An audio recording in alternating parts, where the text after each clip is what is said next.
Hello YouTubers, my name is Tatiana. I'm new to this whole YouTube thing. I'm a writer and a poet, and I was inspired to showcase some of my poetry through YouTube. Um, I hope that you guys are inspired if you write poetry.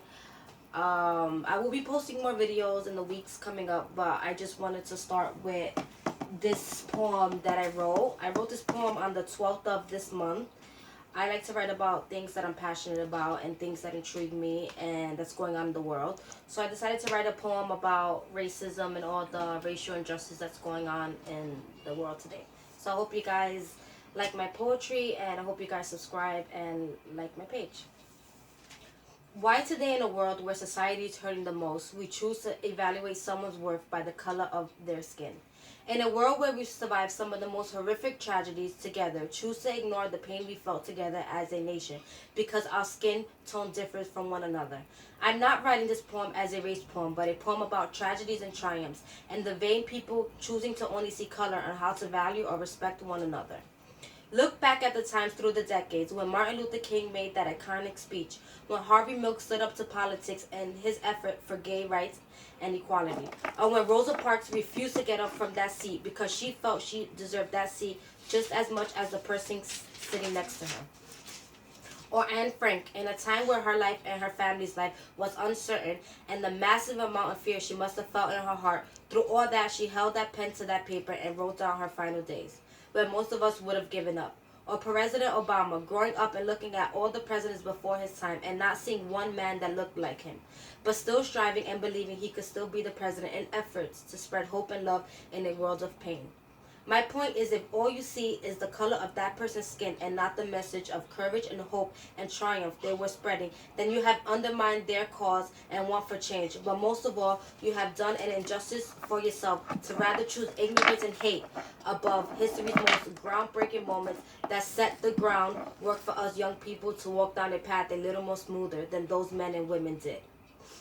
To sum all that history, all that depth and fight into the color of that person's skin just means you have already lost the knowledge and the inspiration their story could have given to you.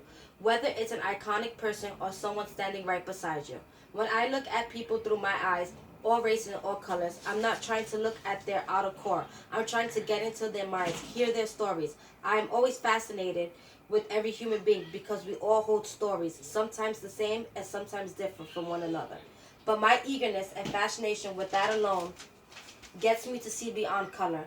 And it's sad for those who choose to only see someone based on their race or color of their skin.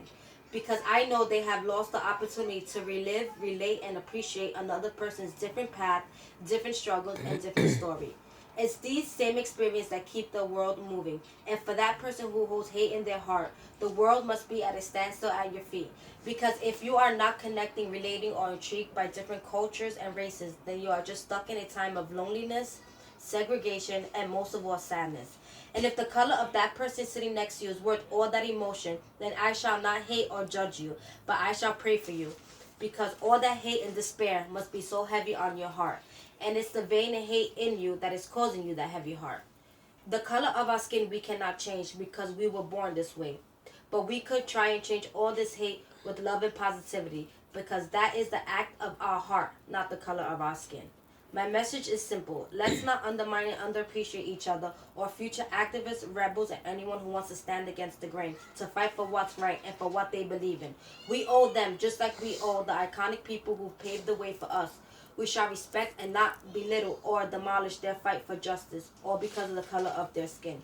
As one wise man once said way before my time, it's not the color of your skin, but the judgment of your character that matters most. Because in the end, when we're all long gone, our flesh and bones and the color of our skin will be buried deep away. But the imprint, the cause, the fight, the legacy will always be there.